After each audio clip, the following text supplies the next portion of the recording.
Google Classroom. It's okay if you didn't get a chance to read these, but we wanted you to read these 2 articles, which will, especially the first one, ICT, a simple solution that isn't simple at all, will really, pave the way for the session. If you didn't get a chance to, it's okay. We're going to have a couple of minutes soon to look through it. But if you did, that's great, because we may ask you to share out some thoughts from that. How do you open it? If you could just mute your mic so that we can, if you have any questions, just put them in the chat box, okay? So, and I see a question in the chat box about how we get credits and how we sign in.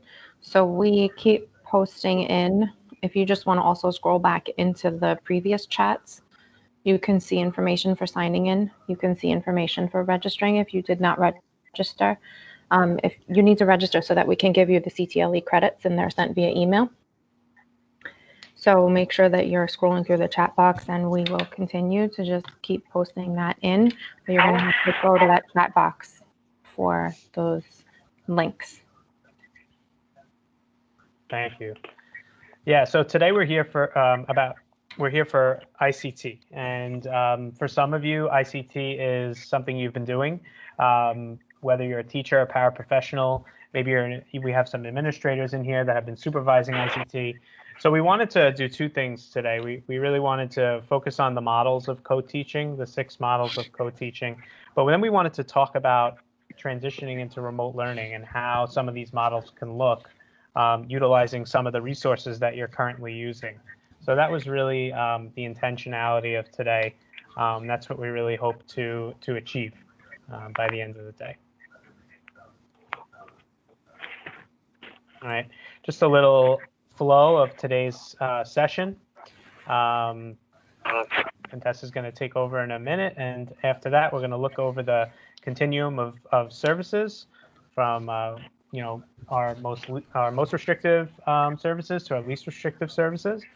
We're going to look at the models of co-teaching. We'll look at a couple of best practices, some video clips, and we're going to give you some tools to implement and have time for hopefully time for questions and comments at the end. Contessa? So we just want to, in practice of gratitude, we want to appreciate you for your commitment, for your dedication, for your resilience. It doesn't go unnoticed, and we don't want to overlook the fact that everybody here, despite all of the struggles and transition and whatever you're experiencing personally also, you're still putting your best foot forward virtually to engage with students, to engage with families, and we appreciate all of that. And as a practice for gratitude, we hope that you wake up every morning and spend some moments throughout your day, closing out your day, in appreciation of what we do have. So thank you.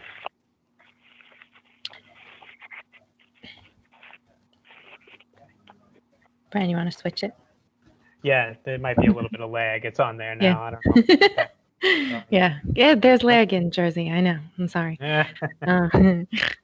So those of you who have been along this series with us, you've seen, hopefully, or even in previous other sessions with Jackie, that you have more interaction and experience with Cami.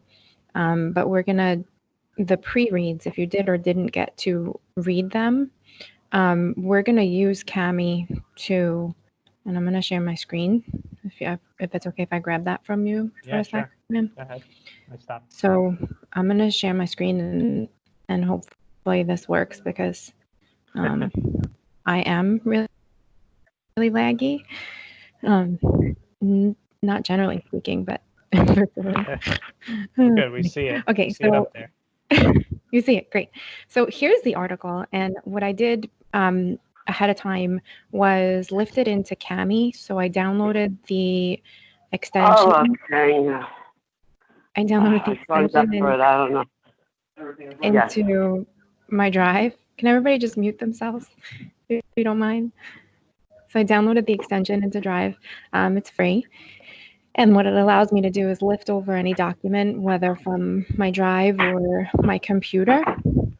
And then I can use it interactively like this. I didn't look. So again, if you could just mute yourselves, or maybe I'm Brandon trying could to. mute them. I'm trying to find Yeah.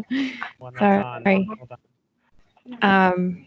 Okay, so what this allows me to do, and you could see there's some navigation pieces over here on the left side, and it allows you to look up some words. So there's a text-to-speech feature. You can mark up the text. So this is a great way to virtually engage instead of that pen and paper piece.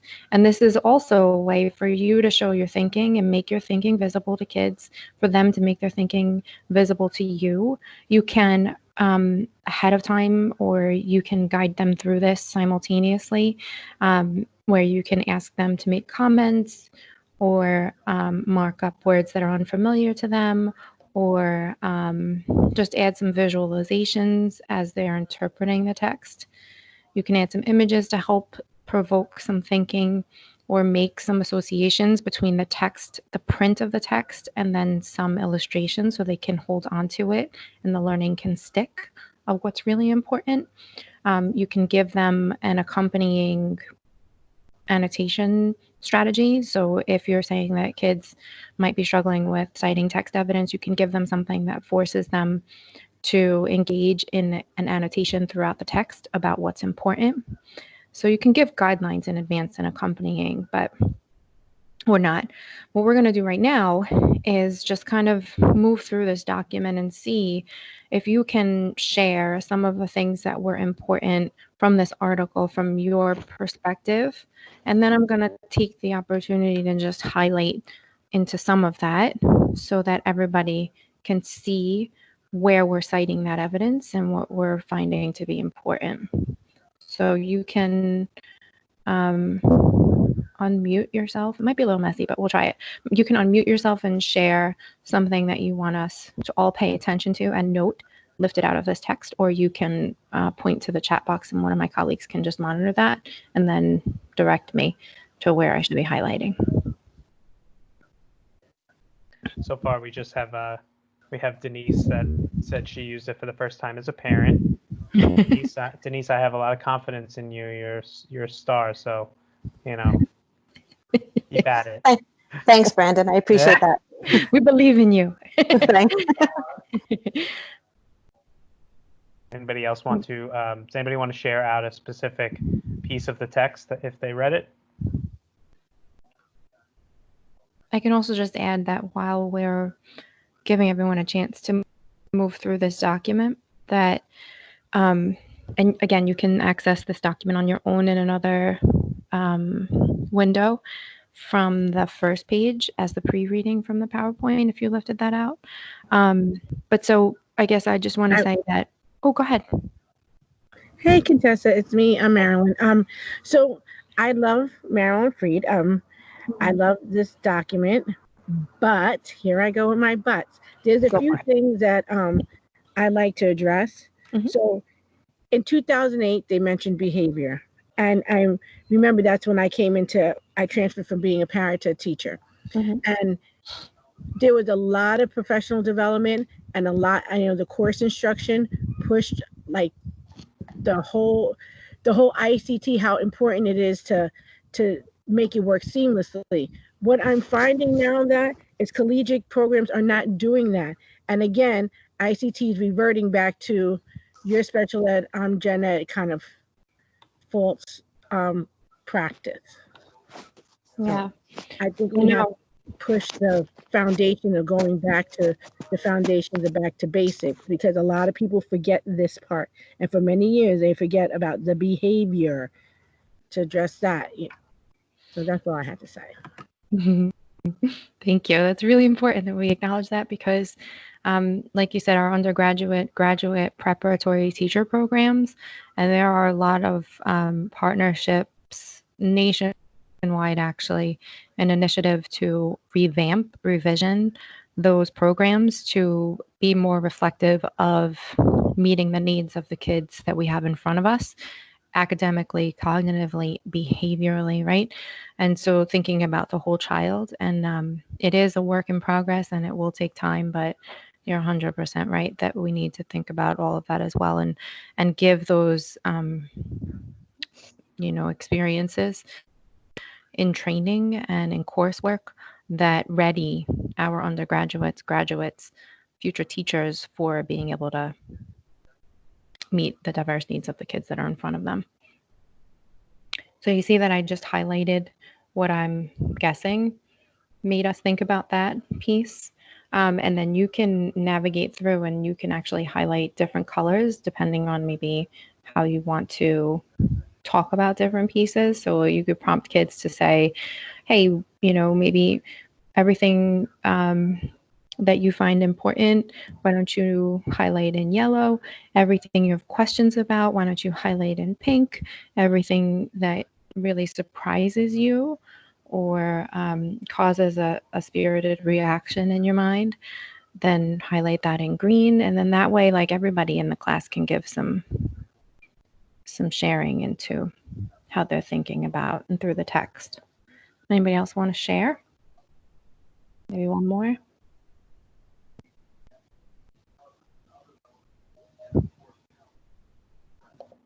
We don't have any in the chat box, so if anybody wants to put it in the I'll chat box. share. Okay. I'll share. The past 2 years, I've been working in an ICT class with these two teachers that I have to say are the most wonderful pair I have ever worked with. They seamlessly co-teach every single subject. They play off each other.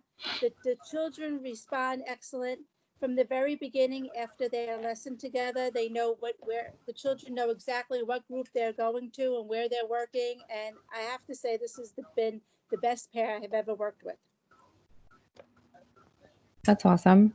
And so as you're talking, and if you are using this with kids, I want to encourage you to push kids into citing where in the text made them think about that. And so sometimes it's the experiences that we have, and that's awesome that we share out. And I'll take anything a kid wants to share with me. I welcome their engagement and contributions.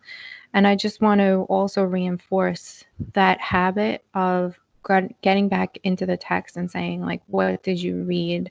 A line, a phrase, a sentence, a word that made you think about the importance of that relationship, right? Because if the co-teachers are working together, what is that evident, or working well together, what is that evident of?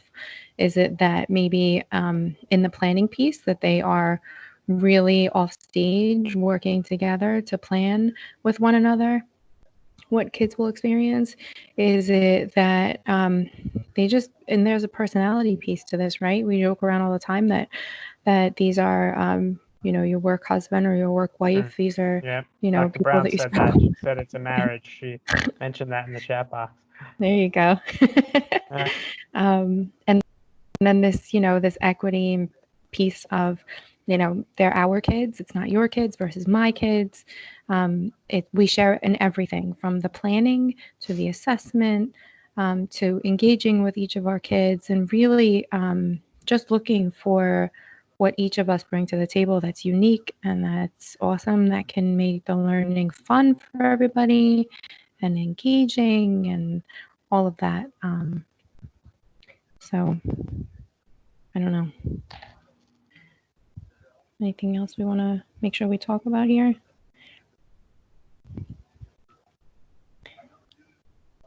Nothing else. So I want to say that, no, thanks, Bren.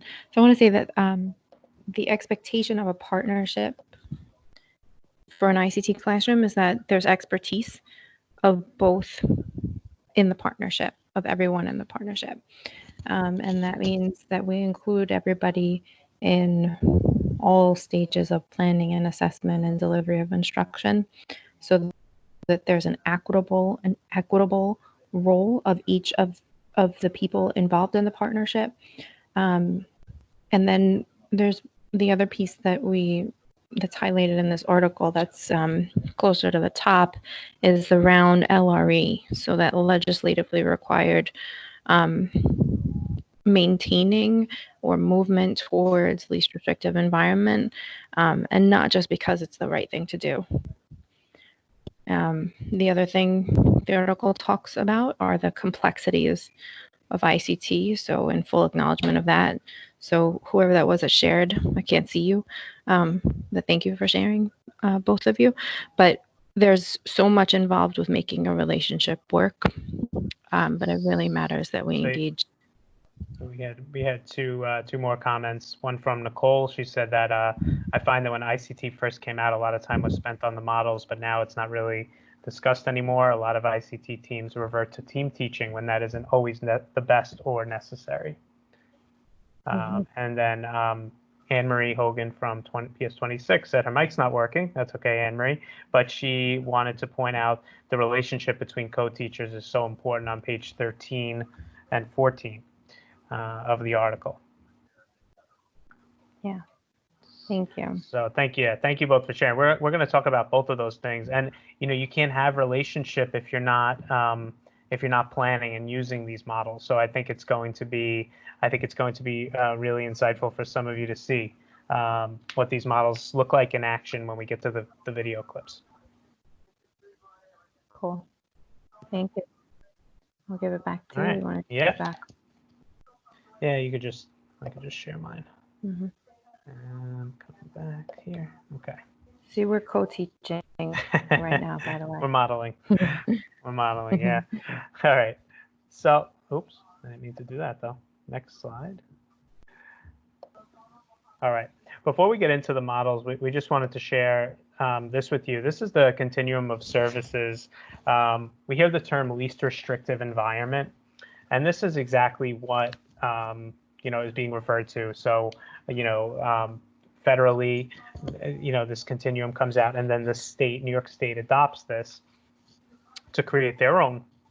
And so if you look along here, along the top, I have the pointer now. If you look at the top, this is our least restrictive setting. So everybody in this first tier up here are students that do not have IEPs. So strategies to maintain students in Gen Ed to support achievement of standards. Those are what we would refer to as maybe students that are, maybe they're at risk, but they are Gen Ed and they don't have an IEP as of yet. Right under them are students who used to have an IEP and have been since declassified and are maybe receiving some accommodations temporarily until they're ready to fully be integrated into the Gen Ed environment. Then as we go down, when a referral does happen, the least restrictive you can be if you do have an IEP is general ed with a related service. So for those are kids that may only have speech services, they may only have counseling, or OT or PT or hearing, vision services. Those are the students that we're thinking about there. Next is Gen Ed with SETs. So most of you, I'm sure, are familiar with the old term for resource room in the past, but SETs is, could be a pull-out or a push-in service by a special education teacher, to reinforce content. Next is the old term for ICT, which is collaborative team teaching, which we refer to now as integrated co-teaching, right? Which we know is a special ed teacher and a general ed teacher in the classroom at the same time, delivering instruction in a variety of models, to meet the individual needs of the students in the classroom. Under that, we start to talk about our special class services. So we have some students who might be Gen Ed part-time and have maybe some special class services as well. Probably don't see this as often in our schools. Moving down the list to get more restrictive, we have special class full-time. So these are students who have our special class, or what we refer to as self-contained, in all core subjects. Under that is self-contained full-time, but in specialized public schools, which you may know more commonly as our District 75 schools, where they're still public, but they are a specialized public school. Next are our state-supported and operated schools. So these are not DOE schools, right? Non-public schools. And last but not least, our home and hospital instruction. And, we get a lot of pushback on this sometimes because this is a temporary service. And sometimes, they'll say, well, since it's only temporary and the student might go back to being in Gen Ed, then why is that the most restrictive? And the real response to that is when you look at restrictiveness, you're looking at the amount of non-disabled peers that the child is spending time with. And if the child is spending a full day's worth of work on home instruction with a teacher, he doesn't have any peers with him. And so that's why it's the most restrictive setting. So just to clear that up, those are just some questions we've had in the past. Are there any questions in the chat box or comments? Again, I can't see them when I have my screen shared. Okay.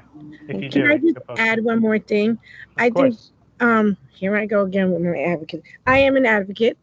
I make no apologies about that. That's great. But I think I'm finding that a lot of my colleagues are identifying a setting and keeping it there. Especially newer teachers, they don't know that you can change a student setting in a year. Like if they make progress or if they regress, they can go to another setting. Yes, will it upset your schedule? It will, but it's about the kid first. And then also, even though this is a continuum, in between each color code, it should be really, really, I guess, specific for that child. Sets is not the end all be all. They can have sets. They can be in gen ed. They might have to be in a 12 to 1 to 1 for math. They may have to participate in a multitude of settings to progress. But people forget that. I think, again, the newer teachers, no offense, but a lot of it's not being really talked about. Yeah, well, that's what these are for, and thank you, Dr. Brown. You spoke to what we refer to as flexible programming, where kids can have maybe some self-contained, some ICT. Sometimes we see general ed and ICT mixed, right? And that's really, if we see that, that means we're being thoughtful, because we're saying that, well, he might require an ICT service in math because he struggles in math, as referenced by these data points. But in ELA and in social studies, he's really strong. And so why would we put him in ICT for those? He should be in gen ed. That's the goal, right? As independent as possible and as least restrictive as possible. And it's an individual discussion for every kid that can be happening at any point during the school year. So thank you for bringing that up to us. So we're going to spend probably the next 15, 20 minutes, I would say, 20 minutes or so, watching some of these clips. There are 6 models of co-teaching.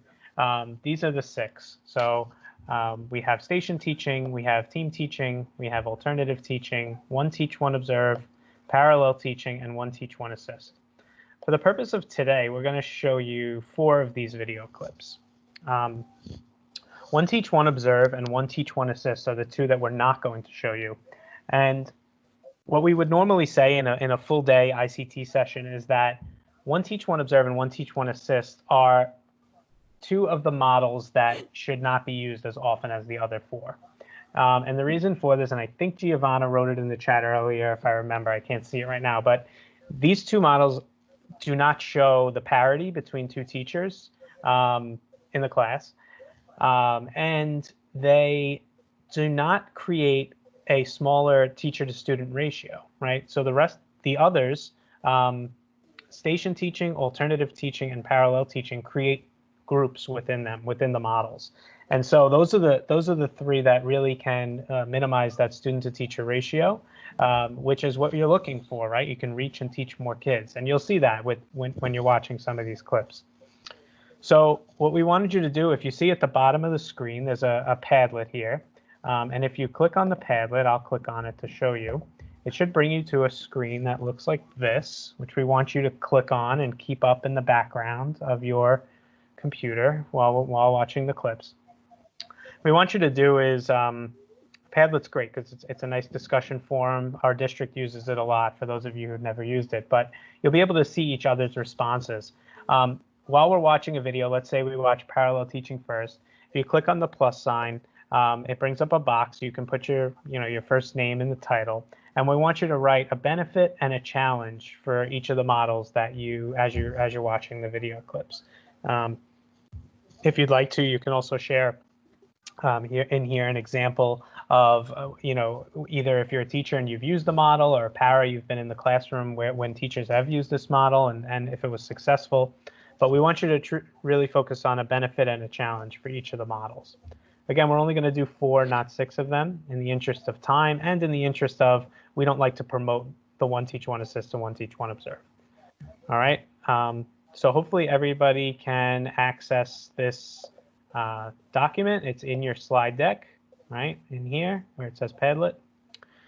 So if there are no questions, and my colleagues will stop me if there is, let's start with the first. We'll start with parallel teaching because parallel teaching was first on there. Hopefully everybody can hear and view the video. I want to just make sure that I click to include audio in my screen sharing. So just give me 1 second here.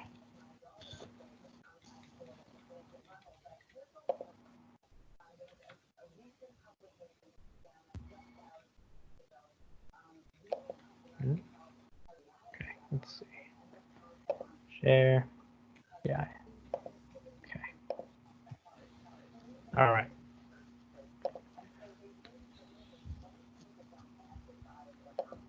Just a disclaimer before we play these. These videos are they're a little older.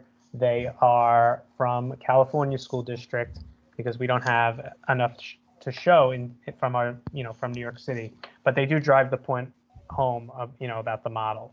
So try to ignore the fact that they're old and not from New York. They still do apply. All right, and let's go.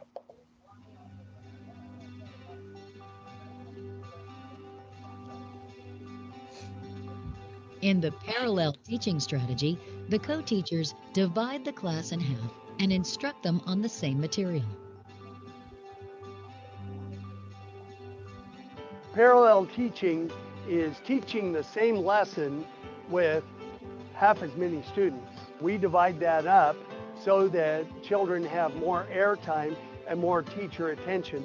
Really draws them closer to the subject area that they need to be engaged in. So we go from 22 students down to 11 students in each group. The primary benefit of this approach is that the student-to-teacher ratio is reduced, thereby allowing the co-teachers to maximize participation and minimize behavior problems during teaching. Brandon, we're just seeing a black screen. Oh, there you go. You got it. Thanks. Thought out answers. The children have more time to think about it. And one of the things I like about it too is that some kids, they kind of want to hide. And when we have them in a smaller group like this, there's less chance for them to hide. It's just nicer always having a smaller group to be able to have more rich discussion and vocabulary from the students. In this class, co-teachers John and Michael are using table groupings to divide up their classroom. This will reduce the student-teacher ratio, and it will also increase instructional intensity. The table groupings aren't random. They're grouped according to kind of a heterogeneous grouping so that we have a good mix of EL students and higher and lower performing students. With this approach, teachers will have to maintain control over the noise level so that the groups do not get distracted. In addition, timing is a critical part of this strategy because both teachers need to take roughly the same amount of time to complete the instructional segment. Teachers should try to use this strategy more frequently to allow for maximum student participation in the learning. Usually when we're doing parallel teaching, that time can vary, but the attention span of a kindergartner is relatively short. And so from start to finish, you're looking at about 15 minutes. Parallel teaching's a great methodology when you want to focus on the deeper instruction or deeper learning just because of the small group. We're able to pay closer attention to the details and catch kids before they fall out the bottom. For today's purposes, we found it most convenient to divide up in those familiar groups that they normally work in, and it works very quickly, and they're right at home. So I hope that wasn't too glitchy for you. Hopefully you got most of that. We want to just take a couple of minutes. We'll give you guys a minute to add in. I'm starting to see some benefits and challenges here from some people. So if everybody could just take a minute and input into there. Brand, I just want to make sure is your screen still on the video, or you moved away from it? No, I moved away from it. I'm onto the Padlet right now. You don't see that? Okay. I don't. Oh. But So we're having some lagging issues, I guess.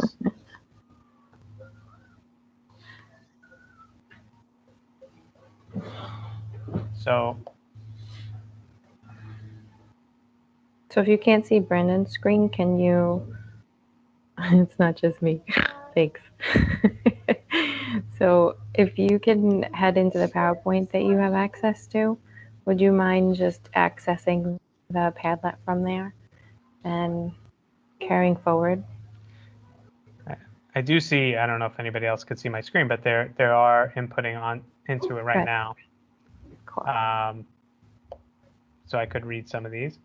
Yeah, so some of the benefits, right? So somebody here wrote small teacher-student ratios. Students may feel more comfortable sharing in a smaller group. Some of the challenges were around timing and noise level. Both groups can have technology like a smartboard if needed. Yeah, so absolutely, these are definitely some benefits and challenges. Parallel teaching is one of those models that we would say is beneficial because of the ratio, and the noise level is a real issue. You know, we've been in some classrooms where teachers sometimes don't know how to control their noise levels, and they, you know, can't. I don't know if you can hear that in the back of my house. Sorry about that. But you know, that's just the nature of it. It's something that has to be practiced in the classroom. Obviously, virtually, that's something that, you know, we don't have to practice because you'll be in two separate, you know, breakout rooms virtually, and so you won't have to worry. But the other piece to it, though, is the timing aspect. So you and your co-teacher do have to make sure timing is right so that you can then come back into whole group if that's what you're planning for. What's cool virtually is that you don't have to worry about that noise piece necessarily. That's right. Because you can actually break out into Zoom rooms maybe, or into Google Meet and work with kids that way. Yeah, I'm reading another one here. Material can be differentiated.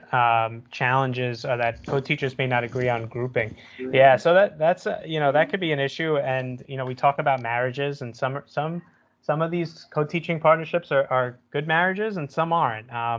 But you know, I always say the same thing, is that, you know, you don't have to be best friends. Some of you are best friends with your teachers and, you know, and co-teachers, but that does not have to be the case. The thing is, though, is that the kids can't know that, you know, you disagreeing. The worst possible thing for a co-teacher for an ICT class is when the kids can feel that there's tension between the teachers. And I think Anne Marie from PS26 earlier had you know, wrote that everybody can kind of feel the room, and it's so true. It's so true. You know, kids need to at least think that you love each other. You know, it's funny to say, but it is true. Are there any comments or examples in the chat box or anything that we should read aloud at this point, or or any questions possibly about this model? Anybody has anything? Hi, it's Giovanna. How are you? Hi, G. How you doing? Good, good. I wanted to just give an example of past experiences with parallel teaching, and I felt like sometimes when you have the kids in front of you and you have a goal for the day, that should be part of your specially designed instruction or your differentiation, however you want to call it, in terms of like how this particular method is going to benefit my goal for the day. So like, for instance, when I taught ELA, we were doing argumentative writing, and it was perfect to have parallel teaching at that moment because the kids broke up into the different sides that they were arguing. So sometimes the method itself benefits the lesson and the goal. Does that make sense?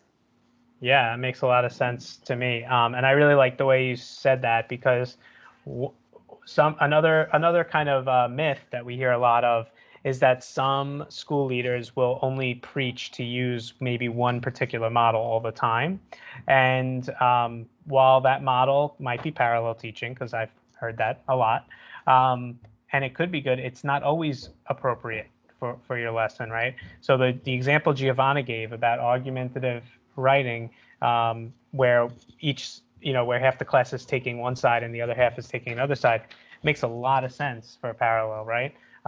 But don't always just assume that we're going to use parallel. You have to think about the kids you have. You have to think about the content and the topic in order to choose the model that makes the most sense. So thanks for sharing. Any other questions or share outs about parallel teaching? Okay.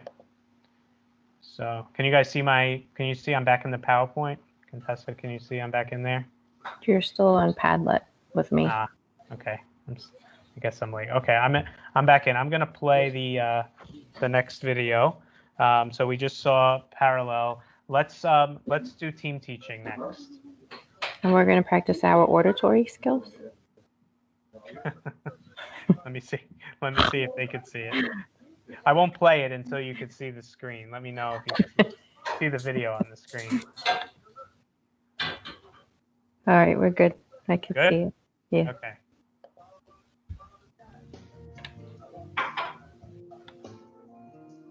In this approach, team teaching, both teachers are often in front of the classroom, sharing the responsibilities of lead instruction. An example of collaboration is we expect our kids to collaborate so often together, and they don't have a model of that a lot of times in a classroom that only has one teacher. And when we can work together to team teach, we can show how to collaborate so that when we ask them to go work with partners or with groups, they have an example of how to do that. Another variation of team teaching is when both co-teachers have different but equally active roles in a lesson. One teacher might lead the discussion, and the other teacher might record notes on the overhead projector. And then if she is up there teaching and I know that they're not understanding it, it's easy for me to say, you, come with me. And, we go to the side. And I would redo the same thing. It's reteaching right there exactly the step that they're being confused on so that they can have that deeper grow from that understanding right then. Both teachers are fully engaged in lesson delivery. The teachers must also work well together in terms of gauging their contributions so that lesson pacing is maintained. When I'm up there, I forget, my detail, my examples. When we team plan, she remembers there or something and she'll bring it up. Then we can kind of check each other in a way that's positive without going, oh no. This approach can be energizing. There is often an entertainment factor present as the teachers interact with one another, and this often increases student attentiveness and engagement.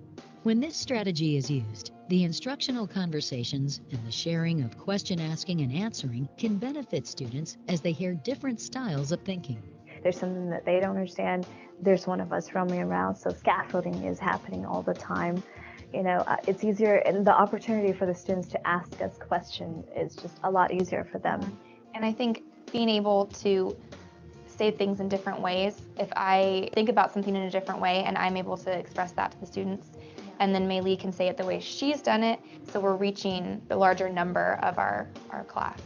In addition, teachers are able to emphasize their strengths in a lesson segment, and teacher creativity is often enhanced using this approach. Most of the time we actually just plan the lesson first and then decide who wants to do what part, depending on our strengths. If it's something that I feel that she's better at, she can do more of the direct instruction. But most of the time, if it's a team teaching task, then it's usually half and half. This strategy should be used occasionally, as some of the more subtle student needs can be missed when grouping is not being used. It's supporting student learning, just being able to model collaboration and model working together and and showing that it's okay that if you forget, it's okay to have somebody support you and have your back.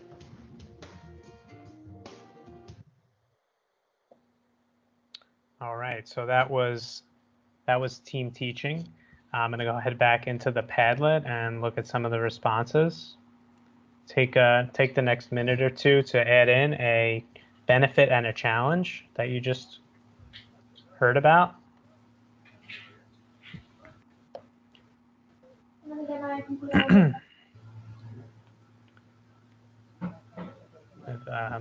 Benefits, both teachers are seen as the leader.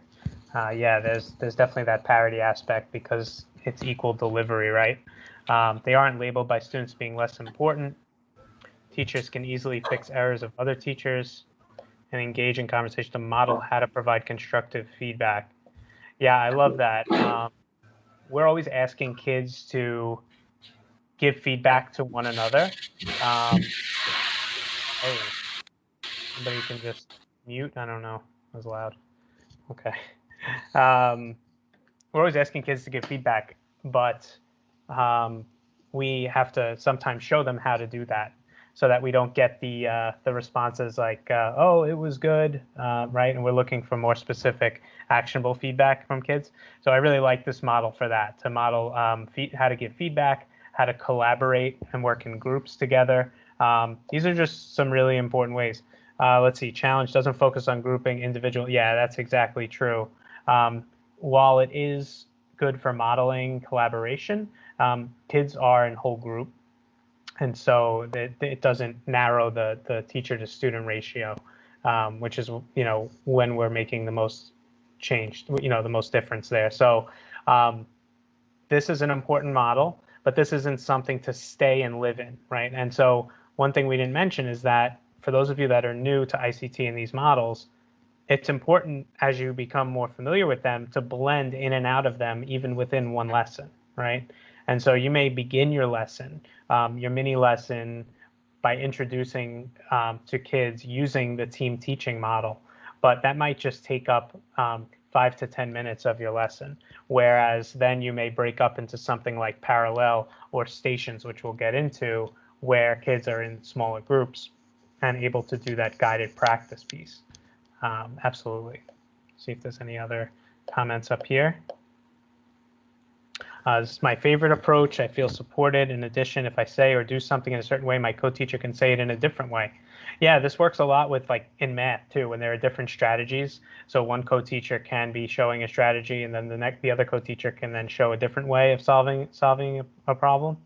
Playing field is leveled. We said that. However, it can be challenging because teachers really have to be on the same page. Yeah, there is. There's definitely like there's an acting component in this one. It's a little more scripted. Absolutely. All right. So we'll open up the chat, and if anybody would like to unmute to share either a scenario or an experience with team teaching.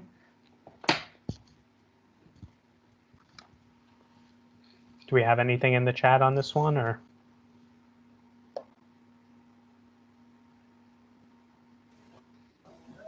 We just have a lot of positive reactions. Okay.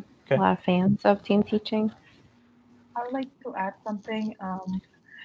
Through this method in my classroom, we have been able to have a lot of eureka moments, especially with the different strategies, because if we see that some students are not getting the way that the one teacher is doing it, and the other teacher steps in and shows it a different way, and then we get a lot of, oh, now I get it. So that's good, I guess.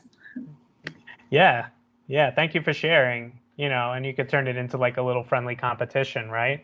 Like, who liked Miss So-and-so's way? Raise your hand. Who liked Miss, gives it a little bit of a little entertainment factor in there. Thank you for sharing that. Appreciate it. We've seen it used in all different grade levels. I have experience in high school, and it was an ELA class, and they were reading a play, and the two teachers were modeling in front of the class how to read their parts. And that's important for all age kids, right? Especially in the younger age. Kids need to hear good reading and fluent reading. So I've seen it used in that way too. All right, so if there are no other share outs, thank you for adding. This is open, by the way, so you can continue to add even when we go on to the next model. We have 2 more videos clips to share with you. Let's do alternative teaching first, and we'll end with station teaching. Contessa, if you could just let me know when you could see the video pop up on your screen so I can play it. You're good. Go ahead. Okay.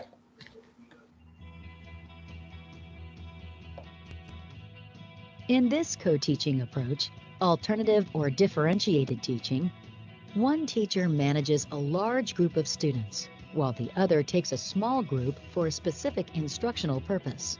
In this particular teaching sample, a resident is managing the large group and a mentor is managing the small group, but their roles can be switched. Alternative differentiated instruction is taking a small group of students separate from whole class, and you're either teaching them the same content material, or you use that small group away from whole class to provide intervention for students who might not have learned a concept previously.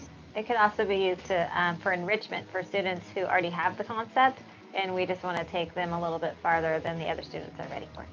This approach provides instructional flexibility and can be used for enrichment, remediation, assessment, or pre-teaching, as well as for alternative methods of providing lesson input. We can reteach, we can enrich the students' needs, we can also do behavior modifications and give the students the specific support they need to personalize their instruction. When we plan an alternative lesson, if a student is struggling in math and she was the one to initially teach the concept and she was the one to notice a student who was struggling in that area, we might have her teach the concept in the small group. Or we might think, you know what, the student needs a completely different method of learning about this. So then I might be teaching the small group in order to just provide a different way of looking at things. If I have a stronger connection with the student, it might actually be a good plan for her to have the small group to make those connections with the students too. So then in the long run, we're both connected with all of our students. Teachers using this strategy will want to pull students for a variety of purposes, so that this approach does not create a situation in which those instructed using this format feel labeled or stigmatized in any way. They do wonder why they're chosen sometimes, so we've explained to them that all students have different needs. And they understand that. They realize as the school year goes along, we have a very safe classroom environment and we're all here to learn. And so everyone seems fine with when they're pulled back and when they're not pulled back. This co-teaching approach should be used occasionally when it is needed to increase the performance of particular students or groups of students. With differentiated instruction, I feel like I can really reach my students' specific needs. I really get to know the students and I can zero in on exactly what they need me to help them with. With a small group, they can feel like they're being heard and they can feel safe to ask questions to allow for their best understanding of the content. To a teacher that is looking to use alternative instruction for their students, I think it's wonderful, and especially with the co-teaching model, having someone else in the classroom who can support you in noticing the gaps in students' learning or the students who need to have that enrichment. All right, so that's alternative.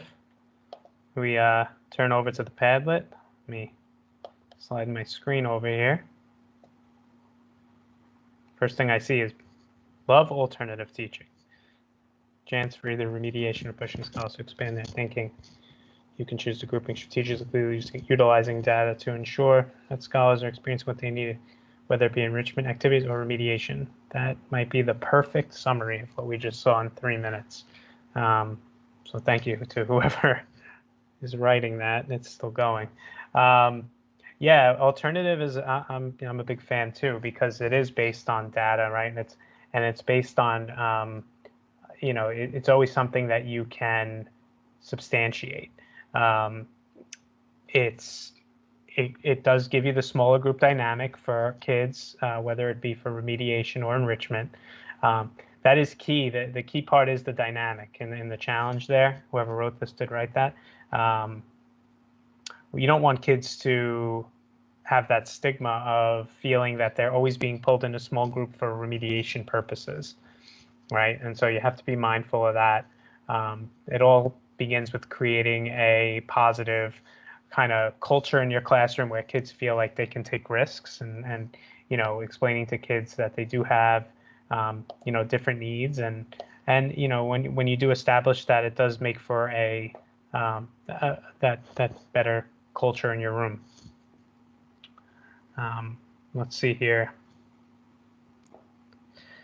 A small group may sometimes be larger than a large group depending on who struggled during the previous lesson. Yeah, so that is true. So in that case, your large group, your small group for alternative might be the kids who did not struggle and are ready to move on, right? That's when you would call that the enrichment group, and the large group might need the reteach. Definitely understand that. These are very thoughtful.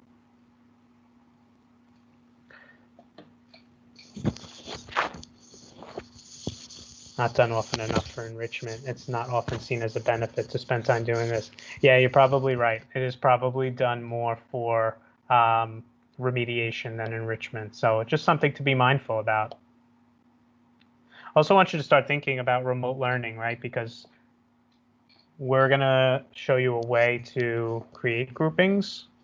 But just think about which models can be done in that way. All right. Any share outs? Anybody want to share an experience vocally? If you'd like to unmute yourself. If not, we're going to move on to our last one. I'll share. All right. I'm typically a 12 to 1 kind of person, but when I was doing my dissertation in special ed, in order to get my degree, I had to do ICT, something I shied away from because of all the negativity I've seen in my past. But I was very blessed to have a wonderful ICT teacher. Like, we got to know each other in a personal way, which oozed into the classroom. But long story short, I taught the enrichment when we were doing ELA. The kids were in first grade, and some really progressed. So I was teaching them how to type. And because the kids knew I was a special ed teacher, it was a big deal that they saw me teach the enrichment, so that when they did get pulled, like you said, they couldn't tell why. They knew why, but it didn't make a difference who was pulling them, myself or my co-teacher, because we pull groups, both of us. So it wasn't always, oh, this Mrs. Brown's pulling us because she's a special ed teacher and we need help, extra help. They got to do some other things like enrichment, like type, and learn how to cite in first grade. Well, the introduction to citing. But. Thank you for sharing, Dr. Brown. Very, very much insightful. Yeah, sometimes it's just a mindset shift. Sometimes people just haven't taught ICT or they don't understand the benefits, right? So it's just about showing them the way. I'm trying to get rid of this. Get behind where it says presenting here. Okay, there we go. You saw my email for a second. All right. So we have one more model to show you, and that's station teaching. And station teaching can be a lot of fun and engaging for kids, just a lot of planning. So, Contessa, are you seeing the video on the screen? It's wiggling. Yep, we're good. Okay.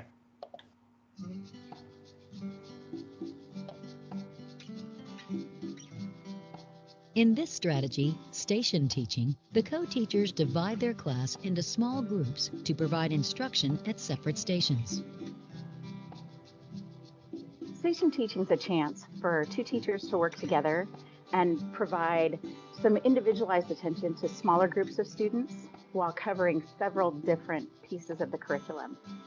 Sharon and Jan have divided their class into 4 small groups, and those groups rotate between specific stations, each station presenting different but often related content. Jan will teach Station 1, and Sharon will teach Station 3. At Stations 2 and 4, students will work independently, with both teachers monitoring their progress. When you can get them in these groups, you can employ a lot of different strategies. For one thing, it's more sort of 1-on-7, which makes it more manageable. But the other thing is we can strategize who we put in the groups. We can also group by ability. So I can take some extra time with a group who maybe has fewer skills, and I can let the more independent learners work on their own. So it allows us to split our groups up into a variety of different configurations. After a designated amount of time at each station, the groups will rotate. And the nice thing about working with stations is we can really modify the curriculum to match what our students need. because it's much smaller pieces. It's not an hour of one topic. It's several small topics in shorter amounts of time. Station teaching reduces the student-teacher ratio, increasing student participation and effective monitoring of the students. I think you can also identify and feed into the curiosity of students better when you're in exploration stations, because you can actually see right in front of you somebody kind of, oh, this is grabbing my interest, and you can kind of run with that and make an educational moment out of it, and also a memorable moment and an engagement moment. Since this is a highly engaging instructional format, teachers may need to manage the noise level in the classroom. To be effectively implemented, the activities at each station should function independently of each other and should require roughly the same amount of time to be completed. It is recommended that this strategy be used frequently to enhance learning outcomes. Something that's really important to me as a teacher, I feel like the kids are being heard in the small groups a little bit more, because everybody gets a chance to speak. There's a lot of different models we can follow, but it's always together, and it's always with each other in mind and our students first. All right. So let's go over to our Padlet for station teaching.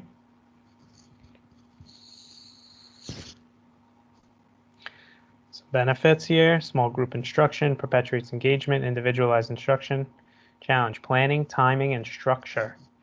Yes, absolutely. Definitely will take longer to plan. Structure is key, especially now thinking about it virtually. We're going to try and help you out with that. One thing to clarify from the video, they had 2 independent stations. You do not need to have 2 independent stations. You do have to have a minimum of 3 if you're calling it station teaching, because 2 have to be led by each teacher, and there has to be at least 1 independent station, but there can be more. The other thing to clarify is that students should really be rotating between all 3 or all the stations by the end of the lesson. And so timing is definitely can be challenging with this one. So let's see what else we have here.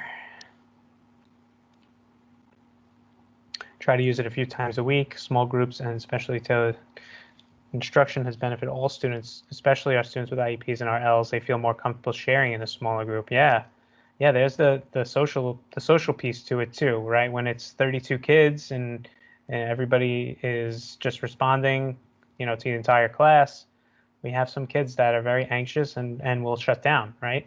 When you have a group of 7 to 10, much more likely for that to happen. So it's a great point. The other clarification that they make, and this is something that's a little challenging with station teaching, is that the activities cannot hinge upon one another, right? Because if I'm starting at station 3, I shouldn't need to know anything from stations 1 and 2 in order to complete station 3, because I'm starting at station 3, so that would be a disadvantage. So while the overarching topic is universal, is the same, the activities have to kind of be independent of one another. So that's something to kind of wrap your head around when planning, to just make sure that students are at level playing field when it comes to that piece. Yeah, my favorite. We love station teaching for math. Definitely requires planning, but if implemented in the very beginning of the year, find it to be very successful. Children love getting the chance to engage in centers and technology every day as well as working in small groups. Yeah, I like how you said that at the beginning of the year. It is something that needs to be practiced, especially with the younger kids transitioning, quietly from station to station.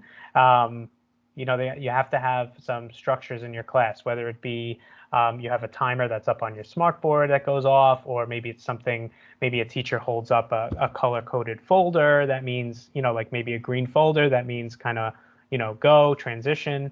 There has to be some structures in place, and this is something that, behaviors that would have to be practiced. And depending on the students that you have, it might need to be practiced more than other students. So don't feel defeated if you try it and it doesn't work the first time. Definitely has more benefits than challenges. All right, thank you for these share outs here. These are great. Anything in the chat worth sharing out, or anybody like to unmute and share an experience with station teaching or any of the other models we spoke about?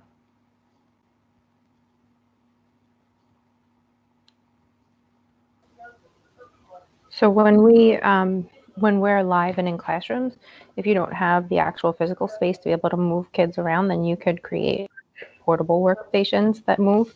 And then another helpful thing that we found in practice is that you need to post someplace where everybody can see in the classroom, so, where everyone's going to go and what they're going to do, so that they know, okay, at this time, I'm going to transition to be in this space, working with these friends, working with this teacher, so that that allows for a smoother transition. And then I'm going to say virtually, we were on a call this morning and we were put into breakout rooms, but we didn't know necessarily what we were doing in those breakout rooms, or who we were working with. And then there was no reconvene. So I'm going to say that if you're trying this out virtually, make sure that you're thoughtful and transparent about, from start to finish, what that looks like. And then you can kind of peek into each room to make sure that kids are talking about what they should be talking about as well, if you're going to do partner conversations or something like that too. Yeah, so we wanted to show you one video. So we're going to show you the video on the left of your screen. It's is there somebody that has their mic unmuted? Can mute themselves, please.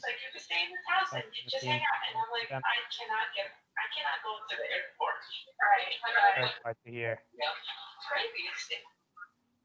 No, but you know what they're saying now? Like going outside is not like the places that you have the mask, you'll be fine. Anybody that can just try and mute the person, whoever that is. That's okay. Thank you. So thanks to some of our liaisons that are with us today. They've helped us to gather some videos, Giovanna and Denise on the call with us. But we wanted to show you just the planning video. So it's only a minute and a half long, but it's how two co-teachers talk about how they're going to plan and what type of model they're going to use, how they're going to divide the kids. So I'll let them speak.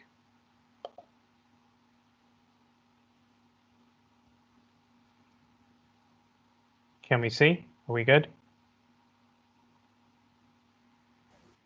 We're good. Okay. So I'm looking at the data from yesterday's task, and I'm thinking that we should have two small groups. One small group addressing finding the unknown measurement when given the volume of a rectangular prism, and then the other small group addressing finding the volume of composed figures. It seems that that's where the deficits are lying. Yeah, I just looked at it actually, and I agree. So I can take the finding the unknown group.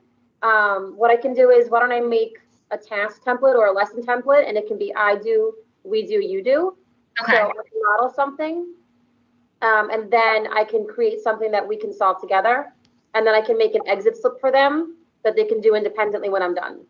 Okay, perfect. And then I'll do the same for finding composed figures. We'll do the same I do, we do, you do format, and they'll follow the same protocol. And then I'm thinking for those students that actually are anchored in both of those skills, why don't we have them, for student choice, they can either create a tutorial on how to find an unknown measurement when given the volume, or create a tutorial on how to calculate the volume of composed figures. And then they can have the choice of either creating a video on Seesaw or Flipgrid or even a Google slide presentation, whatever they feel that they would shine in. I think it's a great idea. Those are great options for them. Okay, perfect. Let's get started on the template. Okay, perfect. So what you notice about their conversation is that they talk about two small groups and then a larger group that does not need the small group instruction. So they kind of blended models together. They're having like almost, it's almost like a double alternative group that's happening, right? And, then that happens, and that's okay, right? These models are meant to be kind of modified and bent a little bit to work for you. And so we just wanted to share the thoughtfulness behind their, use of data and planning, use of I do, we do, you do, right? Explicit instruction. They're gonna provide models and do guided practice with kids, and then let kids practice independently.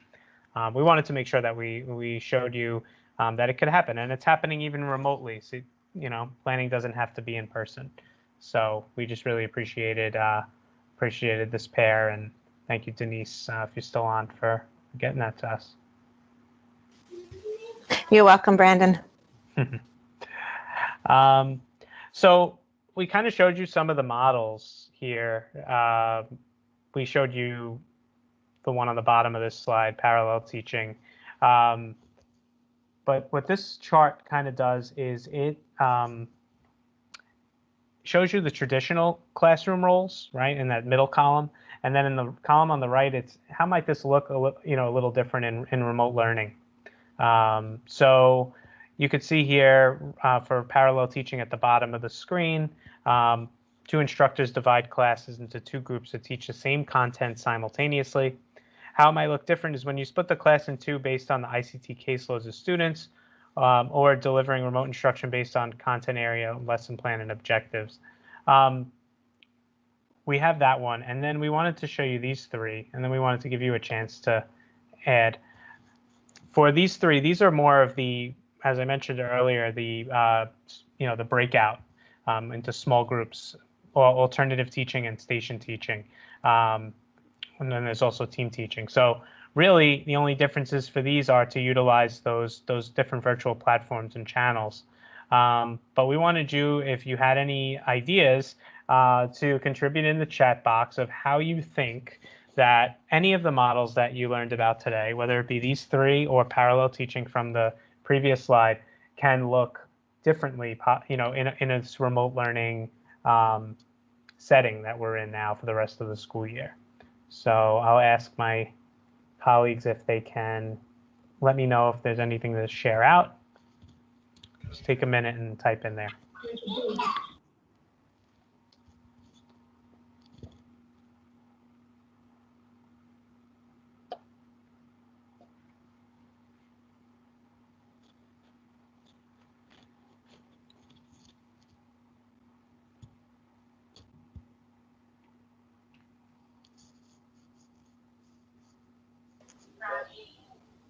No, you can't leave.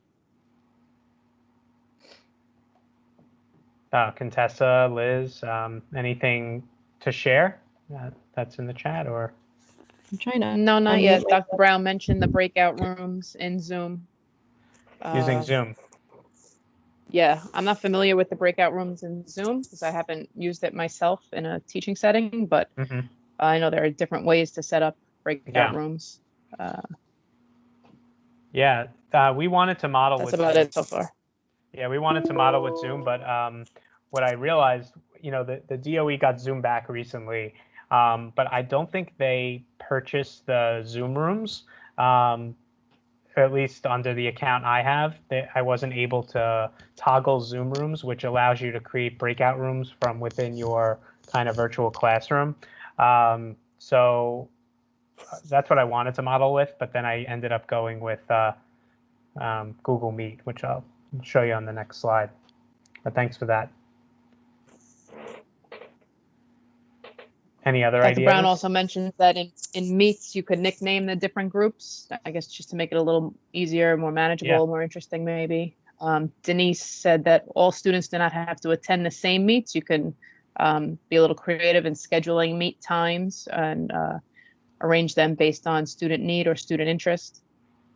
Yeah, and talking with the student and the parent, especially in the younger grades, about when is a good time to do that synchronous learning with kids, because there are times of the day where kids are not going to be able to meet with you for live sessions, whether it be that they don't have the number of devices in their house that they need. They have siblings or parents that are educators or working from home. So it's important, whether you're a teacher, paraprofessional in here, to have that constant communication with parents. Maybe it's in survey form, to get some data on when is a good time to hold your sessions for those kids, or at least record them so that kids can access them at a different time. All right. So everybody's been kind of bringing up the breakout rooms. We tried this screencast of showing you how to use Google Calendar in conjunction with Google Classroom to create some stations. So it's about 5 minutes. Stick with me. Excuse my typing when I'm typing in the box, but it wasn't a good day for that. So just see if this plays. Hi, everyone. I'm going to make it bigger. I'm going to show you how you can use Google Classroom along with Google Calendar to create a station teaching lesson virtually. So here I am in my classroom. And if you see at the top, there's options for Google Calendar. So when you click on Google Calendar, you're going to select the time of your class, or the time that you plan on holding your live class. So we can just say, for the sake of this example, that the class is on, Monday, May 18th, and we could say that it's at 8:30 a.m.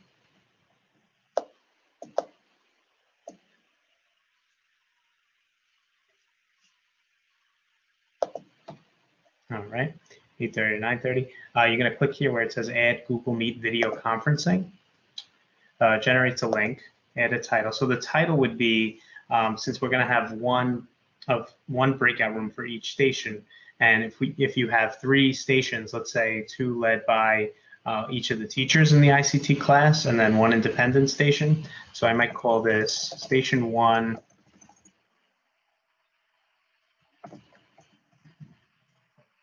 Say Mrs. Smith. All right, and I'm gonna save that.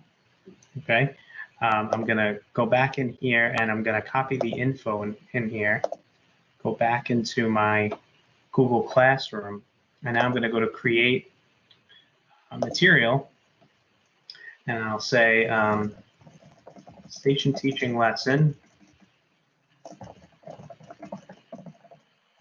We'll call it, let's say, measurement. Say it's a math lesson. So in the description, I might say, you will be assigned to a station to begin. After 10 minutes each station, you will rotate to the next station. And the way they're going to do that is by just going back into the classroom and clicking on the next link. So we had the join info here. So station 1 we already created, right? That's the meet code there. So station 1 was Mrs. Smith, right?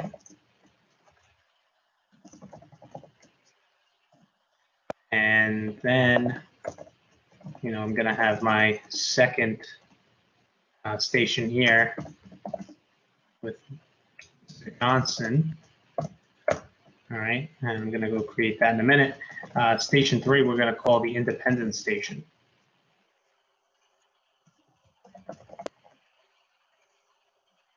Okay, so let me go back into my calendar here, and I'm going to create another. Okay. So that. Go back in. Okay. So now I'm going to add my second station. Station 2. Johnson.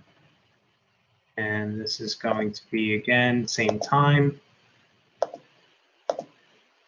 right. Add the Google Meet link. And going to save it. I'm going to go back into it because I want to copy the info.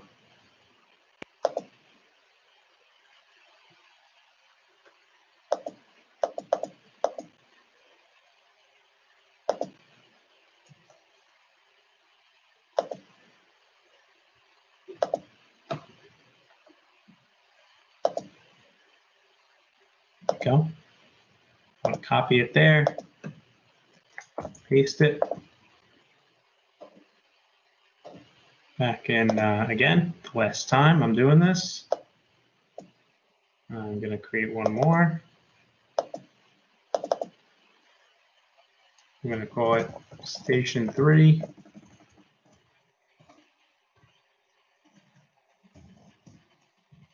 Independent. We're going to choose the same time frame, 8:30 to 9. Add the Google Meet link. Save. I'm going to go back into it. Just click once. Get to this little rectangle, copy. Back in. Paste. And there you have it. You know, you can get a little more explicit with the directions. Obviously, in the beginning, this is going to be something you're going to want to model live to the kids, just showing them how to even, you know, click into these. And then once you do it a few times, you know, the kids will start to realize, you know, what to do. So, hope that you would just post your assignment as normal. I haven't added any topics, my demo class, and you know, you assign it to all your students, and there it is. Hope it helps.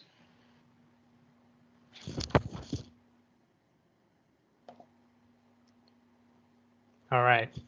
I hate hearing myself talk, but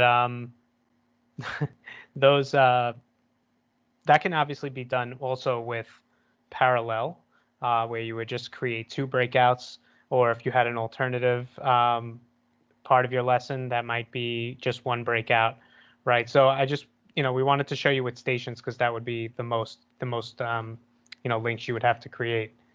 You know, once again, with Zoom rooms, it would have been easier, except they don't have the feature, but then you don't have to create those, you know, the different links. But at least with Google Classroom, most of you are probably using Google Classroom and the kids are familiar with it already.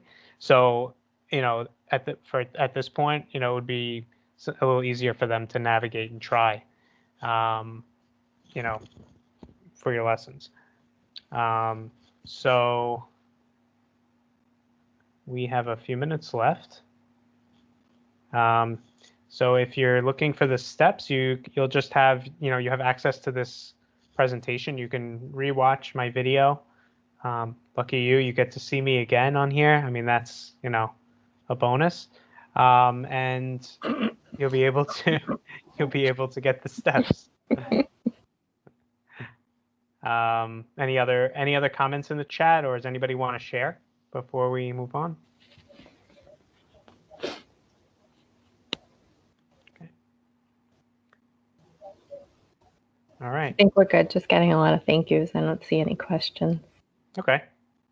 Well, we'll leave it open. So if something comes to mind, just type a question in or comment. Yeah. Contessa, you want to just finish up with this? And then just closing out, just making sure that we are employing different models as we engage in remote learning, and that we do try to strike a balance between that asynchronous, synchronous learning experiences that we plan for kids. This was that second article that we included as a pre-read because this kind of digs into ways that we could engage with kids. And then we've given some ideas into platform and how we can use technology to build on those pre-COVID relationships that we built with kids and that we built with families. So this was an article that we shared with liaisons. So just resurfacing it to encourage some of those practices that maybe you get a chance to try out now virtually. All right. So thanks, everybody. Thanks for being here. Stay healthy, stay strong. Reach out to us if you want, if you need. We have Classroom as a way for us to communicate more regularly and quickly, efficiently. But we look forward to seeing you at our next offer. We are composing a couple of progress monitoring sessions connected to the IEP. So if you want to look out for those, we'll also include them in the one pager and then post them into Classroom. Yeah, we'll have a specially designed instruction session next Wednesday as well, a week from today. It's also on our one pager. So I believe the one pager has been posted into the chat. If not, we can. It's in Okay. there. Very good. Thank you all for being here. We actually finished on time for once. That never happens.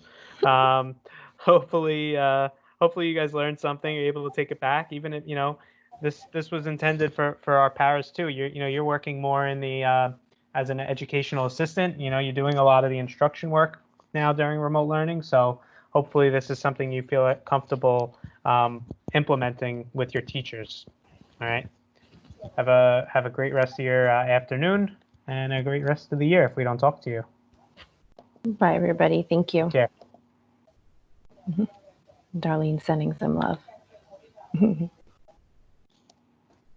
Thank you. Bye-bye. Very, very good. Thank you. I'm gonna stop the recording.